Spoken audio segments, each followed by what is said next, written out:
increasing numbers of young people are becoming alienated from the very idea of free speech, which they see as a smokescreen for hatred, as something that protects the kind of noxiousness that we would hear from the Trump White House, or in Charlottesville, or on conservative radio talk show. And if that's what free speech is all about, if the only standard bearers they see are coming from the right, they sort of feel like this is not for them. This is something that's antagonistic to the values of social justice that they are trying to advance.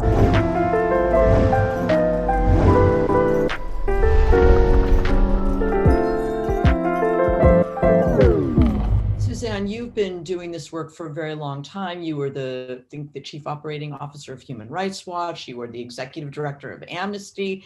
You were involved in the Obama administration. So for many, many years, and now you're the executive officer. You run the Penn Center, right, for freedom of speech. Well, we just saw, you got appointed to the Facebook board, which is interesting. I think you were selected as a member of the oversight board, correct?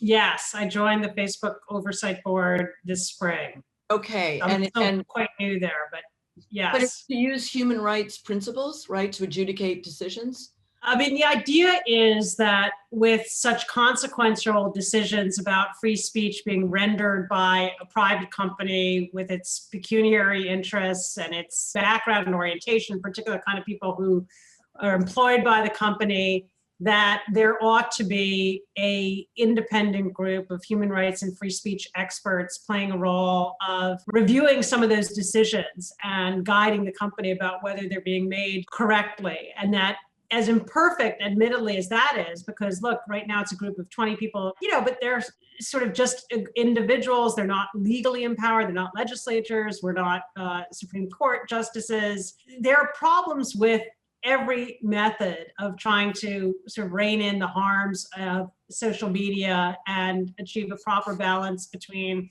considerations of free speech and all of the possibilities that social media unlocks and the manifest risks and downsides of the online arena. And so this board is sort of, an attempt at one new approach to wrestling that quandary to the ground. And, I view it as very much an experiment. I think the experiment may succeed or may fail. I think it's a worthy experiment, particularly in the absence of other good options. I don't like the idea of Mark Zuckerberg just making these decisions entirely on his own. I also don't particularly like the idea of governments around the world more intensively regulating social media content. And so this is an alternative, and I want to see how it works out. I think there are an enormous number of consequential decisions that are being made on the platform, and for us to have, as a society and a citizenry, greater visibility into that, for more experts to weigh in on that, to get more second opinions, to explicate it and lay it bare, to ask Facebook pointed hard questions. I think all of that is important and hopefully worthwhile. Do we think of Facebook as a public utility, or is it as a a social network? It is, I think, never really been thought of as a public utility, but in some situations it really does operate that way. I mean, in a place like Myanmar, basically Facebook sort of is the internet. It's the primary portal that people have used to communicate, to connect, to shop, to find things, get information. I was traveling in the Middle East over the last couple of weeks and talking to writers in Ramallah who were saying for them, for their poetry and their essays, it is the primary platform where they publish. They don't have access to other sorts of outlets in Arabic. And so this is the main forum where they debate and deliberate and share their work. And so I do think it's important not to lose sight of just what a facilitative role it plays in communication for so many people around the world who have their voices silenced in other ways. And that, that value really needs to be preserved. It's easy to bash Facebook, and there's good reason to, but there, also are these critical values that, people are finding on the platform. Do they have the same kind of problem? Have you noticed in talking to people, we are so steeped right now in the misinformation, whatever, around vaccines, and how Facebook has harbored that, particularly in the United States. Do they also talk about sort of the censorship, or it's not even censorship, or pockets of information that are directly diametrically opposed to each other? mean, does that even come up? And how do these countries even allow for that? If it's a dissenting voice or a voice that needs to be heard, how do they even monitor that? Or are they being monitored? Well, it's tremendously contested territory. For example, talking to writers in Ramallah, they pointed out a very disturbing trend of a increasing rate of people, that what they describe as sort of police coming to knock on people's doors after a Facebook post and to issue a warning, sometimes arrest people. There was just a case over the last few days of the head of a Palestinian library being fired from his job because of a post that he made in support of an activist who was killed in police custody. And so, Facebook is fraught and dangerous. People are being punished. There are I think all the problems that we see around the world in terms of disinformation, whether it's political or vaccine oriented, those permeate in every single language, the spread of hate speech. And, we see these issues on the oversight board as well. So it's never one thing or the other. It's not like a, wonderful flowering garden in some places and an infested swamp in others. It's sort of both everywhere. A college campus sort of embodies a lot of the, as a microcosm of what you have to deal with at Facebook. When we talk about speech, freedom of speech, how has the campus changed in the last years? Because it's a nuanced problem, is it not? We see people advocating for safe spaces, but, we don't necessarily understand what that means in the context of the population of a university these days, do we? No, I mean, it's changed a lot. And, at Penn, we've done a lot of work on this. We've issued a number of major reports. We've visited and engaged with dozens of campuses. We now run free speech institutes for students, and we're expanding that. It's become an important part of our work. And, we began focusing on this because we were alarmed by a climate of rising censoriousness on campus, calls for safe spaces, trigger warnings, disinvitations to speakers who were invited to actually show up at these campuses back when that was a thing. And, the sense that campuses were losing their footings as arenas for the contestation of ideas and as places where you'd encounter all sorts of people you might disagree with and get into some of the best arguments of your life. And we sort of undertook it by really looking into what the debates were all about and trying to parse, what was the argument for safe spaces or for trigger warnings. And what we came to is a realization that this is intimately bound up in the quest to make our campuses and our society more equal and inclusive. And this was, about 5 or 6 years ago. I think it's something we've all become more aware of in the last year, but it's been bubbling up over time. And it's the unfinished business, in my view, of sort of the civil rights movement and even the founding of our country. And, I think a lot of us have had to confront this, that, in so many ways, our institutions remain as they were originally conceived and designed to cater to a homogenous population of white upper middle class men. And now what we've seen over the last few years is the campus population has diversified dramatically. It's no longer majority white in a lot of places. It won't be on the national level within the next few years. You have unprecedented numbers of first generation students enrolling at university. And, they're kind of quite understandably and rightly questioning certain norms and asking, why is the curriculum set up the way it is? Why are professors free to say certain things in class that may make me feel singled out or insecure or excluded? Why are people able to come on campus and call for harsh immigration policies or building a wall during the Trump years? So they're asking these questions, and that sort of inquiry about how the campus can become more inclusive and equal, unfortunately, oftentimes sort of veers over into a kind of censoriousness, a approach that essentially says, in order to protect those who've been excluded, who have less power, who are more vulnerable, we need to curb and curtail certain speech so that their interests are safeguarded. And, our view at Penn is that the safeguarding of those interests and the drive to render the campus a place where everybody can participate fully and learn on equal terms is extraordinarily important. And in fact, a boon and a plus to free speech, because if you have a classroom where 15% of the population feels de facto silenced because they don't have the tools to access the discourse, or the professor seems to discriminate against women or Black students or LGBTQ students, that's a loss for free speech and the robust interchange of ideas. So we're very much on board with the notion that the campus needs to continue to transform and evolve. But what we don't think is that it can or should or needs to come at the expense of robust protections for free speech. We think free speech actually is a catalyst for that evolution. And so that's been sort of the core of our work on campuses, is to try to articulate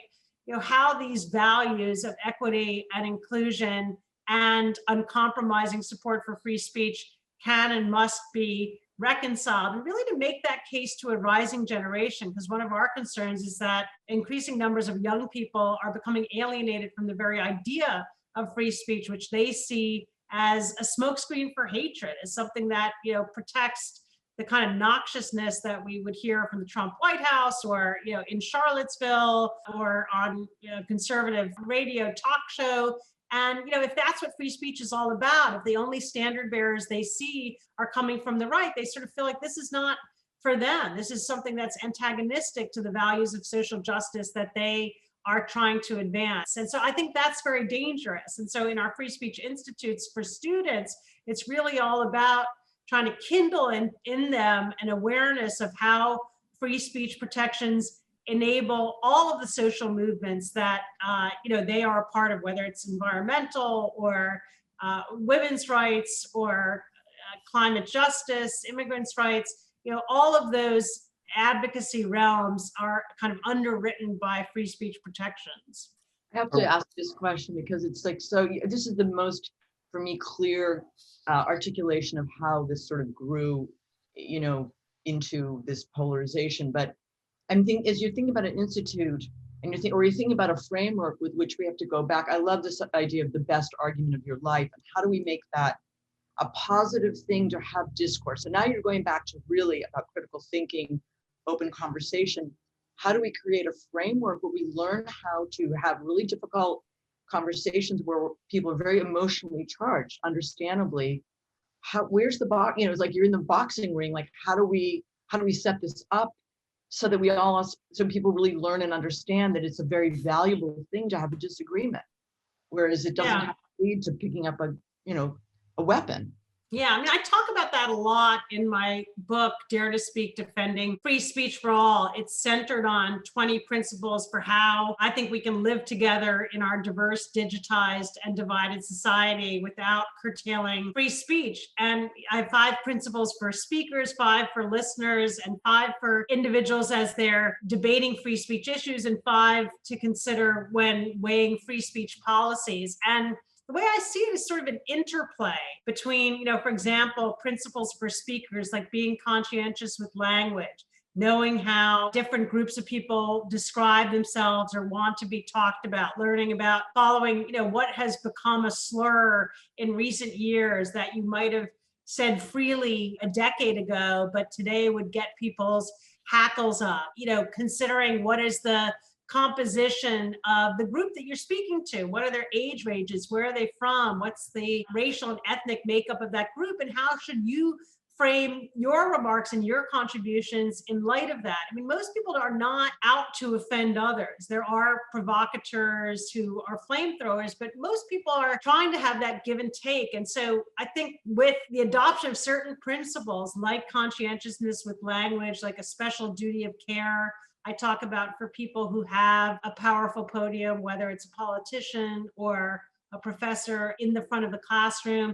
And then, on the flip side are principles for listeners. Like I talk about the importance of taking into account intent and context when evaluating speech. My view is that even though on the internet, so much of our communication is devoid of context. It's sort of divorced from, we don't know who the speaker is, what just happened to them, what mood they were in, what they're responding to. So we can react on a hair trigger to something that they've said, without any of that larger understanding about where they're coming from. And that is what helps contribute to and sort of fuel this fiery escalation that so often happens. If you take a step back and interrogate the intent and the context before you react, very oftentimes there are mitigating factors that make whatever it is more understandable. That's not always the case. And sometimes a vociferous and, even enraged reaction is warranted. So I'm not issuing a call for, just kind of a generalized tamping down of emotions or the intensity of viewpoints. But I do think, there are certain ways we need to kind of self-correct our discourse as citizens to enable us to have the kind of robust debate you're talking about. Is the post-World War II human rights framework a dead framework in terms of how we talk to people who can't see themselves in it, but still want these rights, even if they don't know how to articulate them in the same way? I mean, I don't think it's a dead framework. And I think it would be a huge mistake to back away from it.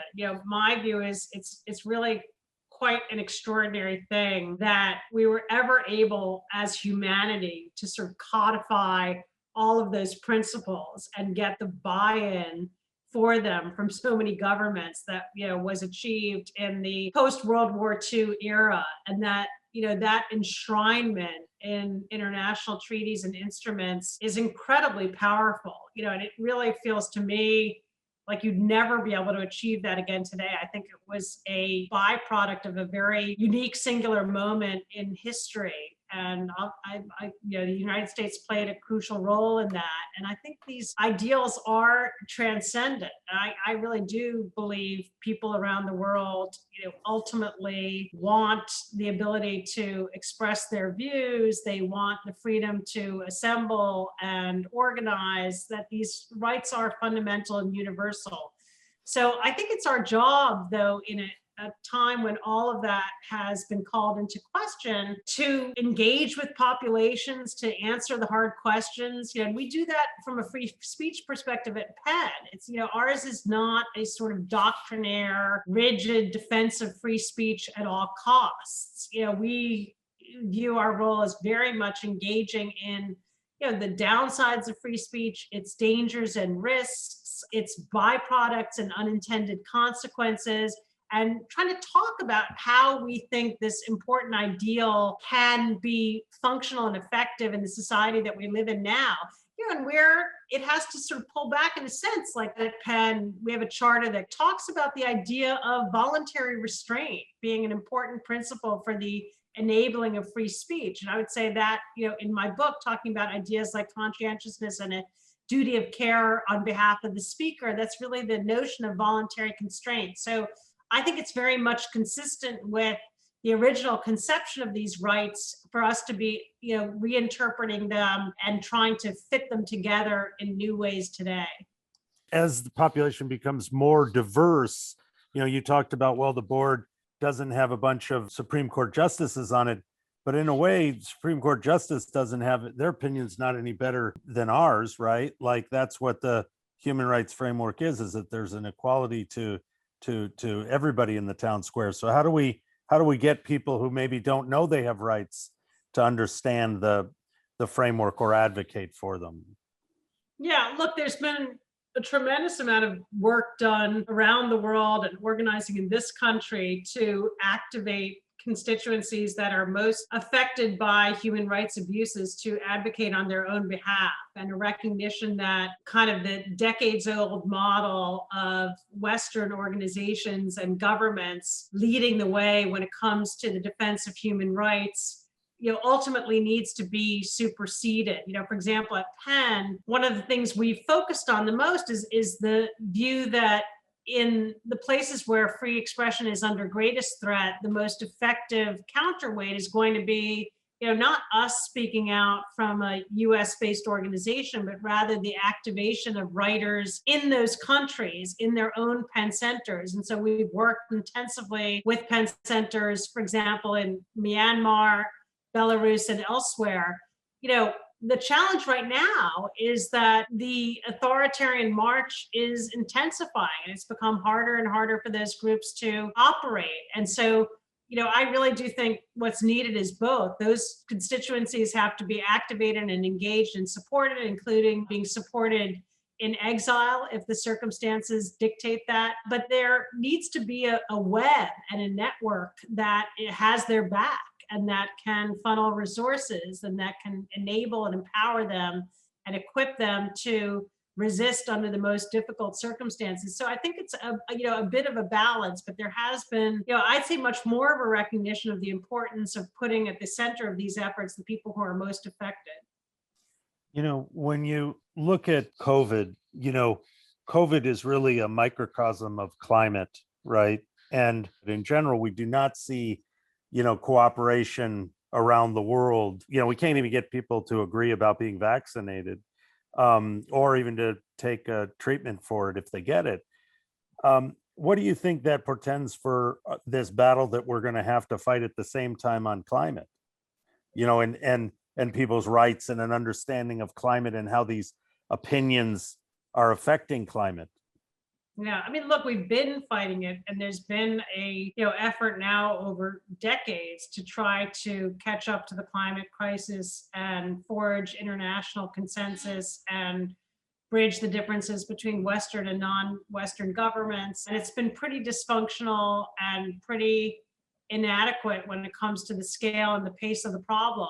And so I think it's quite alarming. I think it sort of comes down to leadership and the willingness and ability of those in positions of power in key countries to step forward and do things that are unpopular, that take into account a long time horizon, that are forward looking. And, there's some, I would say, rays of hope. I'm more hopeful now, certainly, than I was a year ago about prospects for that. I think U.S. leadership is, while imperfect, essential to standing up a response, whether it's to pandemics or climate change. I think the movement here in this country to intensify the focus of our federal government on these issues is critical. I think what we saw during the Trump administration in terms of the mobilization at the city and state level and just the unwillingness to go along with this kind of nihilistic, self-destructive agenda is something hopeful. And, on COVID, it was just a remarkably, catastrophic confluence of a once in a century pandemic with a once in a century presidential administration in Washington that was so incompetent and so unwilling to engage with basic science and take on board the advice of public health advisors. And that sort of set back both the pandemic response in this country and around the world gravely and grievously. And, my hope is that with competent leadership, that can be overcome in time for the next time around. The other piece that has to be mentioned is China's role in that, and just the obfuscation and the secretiveness and the reality that we probably will never know quite what the origin of the virus was. And, at Penn, we believe that free expression is a pathway to the truth, that if you can sort out all the different viewpoints and unearth the facts, that you can get to realities that help to inform sound decision making. And so, watching that deliberate curtain over the truth and the facts is a really serious impediment, as we think about international cooperation on these issues going forward. From your vantage point, are we moving towards a more sort of lockdown or a world that is closing less freedoms in terms of freedoms of speech? Or are we slowly going up and down, but we are making progress? Or are you concerned that it's a reversal? I would say it's a bit of both.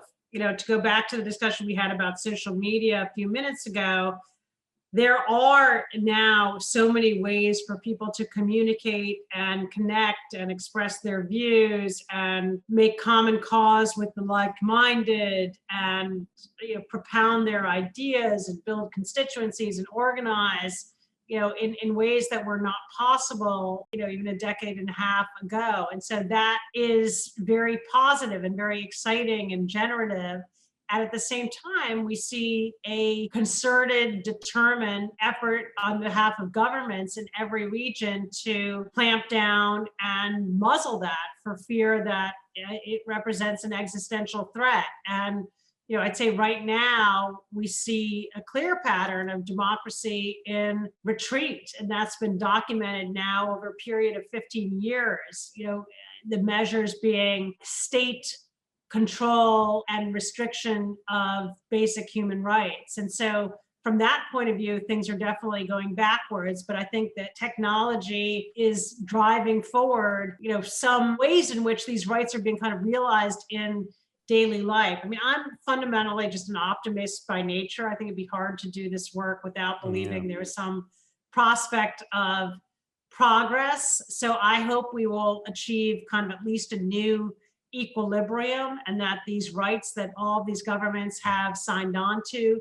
that we can breathe new life into them and activate the commitments that have been made across the world and hold governments to account when they abuse them. We've lost a lot of ground in that quest, but I still think it's extremely important, and the awareness of these rights continues to spread. The burgeoning of civil society around the world and new organizations and activists who are taking up these fights in their own countries, I think is very encouraging. The leaders of these movements, whether it's in Washington or in the foundation sector or in Europe, I think are doing some really critical thinking and strategizing about how this defense needs to evolve. And so those are the things that kind of keep me hopeful. How do we impart to people who maybe aren't aware of their rights? How do we impart critical thinking, and where does critical thinking end and miscommunication, people trying to miscommunicate attach? How do we sort those things out so people can hear free speech but aren't overwhelmed with, propaganda? Yeah. I mean, it's a really important question, one that we have delved into at Penn in the context of our work on, it kind of began as what we called fraudulent news, but it's evolved into disinformation.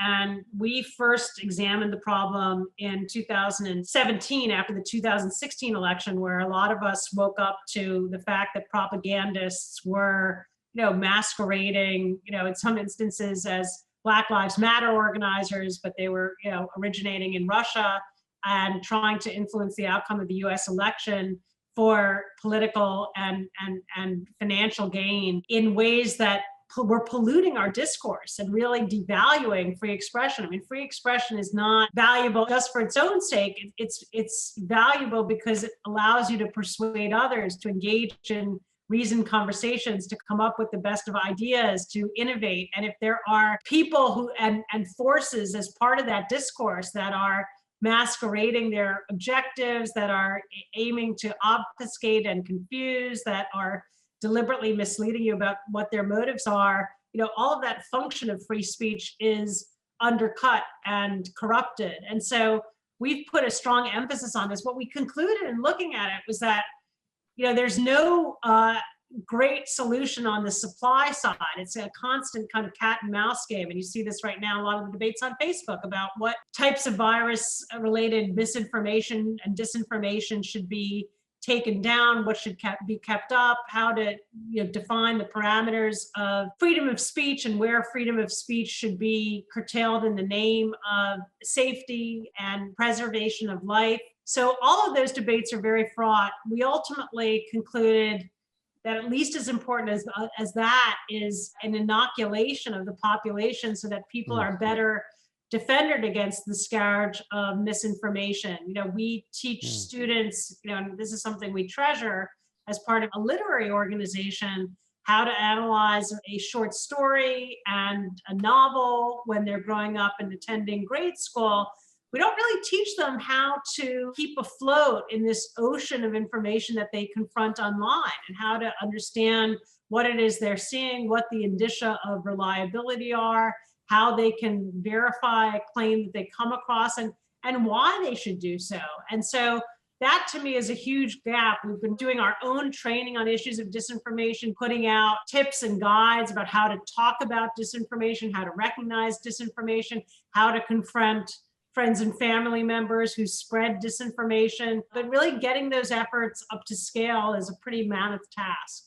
That is a massive thing to think about. And when you were just talking, made me think of walking that razor's edge, when we're talking about how can, going back to individuals claiming rights, we need these social platforms. In some ways, it's the only way people can express themselves. So we don't necessarily want to shut them down if that's the only course to, to have an expression and find communities. And then it leads me to it really makes me think about that educational piece that has to start really young and has to, like you said, context is everything, you said initially. And how do we do that? I mean, are people going to have to really learn? Are educators and scientists and social scientists going to have to create a new model of how to understand information? Is that a new field that needs to emerge and grow? I think so. I think it does demand a pretty fundamental rethinking of how we prepare people to engage in the world. And, one thing that we've come across is that there's very little education about free speech. That, when we bring together college students, they don't know the basic freedoms that the First Amendment protects, for example.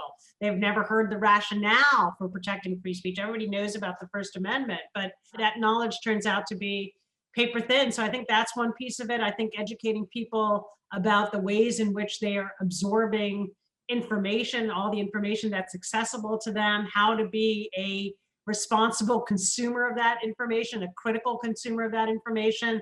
I think there are kind of tremendous demands, and it's, obviously at a time of great strain in our educational system. So I don't think it's something that's going to be addressed overnight by any means. You have authors you go back to when you're trying to think about just, like I go back to Emerson on self-reliance a lot. Is there like somebody you go back to and you just say, well, just want to get my North Star again and go back and reread? Or a movie or a music? Are there things like that? Yeah, I sort of cut my teeth in South Africa, and right after I graduated college, I spent 2 years working there during the transition to democracy in the 1990s. And it was an inspirational time of, really visionary leadership on behalf of Nelson Mandela and the ANC, and his emergence from prison with just such a lack of vindictiveness and such a unwavering commitment to bring the country forward. And I had many moments of sort of experiencing that at a really visceral level in different settings where I worked, being at protests. Do you remember the moment he got out? Yeah, I do. I wasn't there yet. I came a few months later, sort of between when he was released and the first democratic election. But so I kind of tend to go back to that when I need some inspiration. It can be the music or old photographs or just dipping into what's going on with some of the leaders that I knew back then. And, that for me is kind of a bit of a touchstone. And it's obviously become very fraught there. That society has grave problems, and yet I still like to look at it as something of a success story, and it certainly has inspired me. Yeah. Well, thank you so much for coming on and telling us about these things. It was really wonderful. Yeah, thank you, Suzanne. And for anyone, please watching, listening, get her book, Dare to Speak, Defending Free Speech for All. You've given us a lot to think about. I'm so glad you're an optimist. Thank you. Thanks. I agree with you there. Thanks for having me.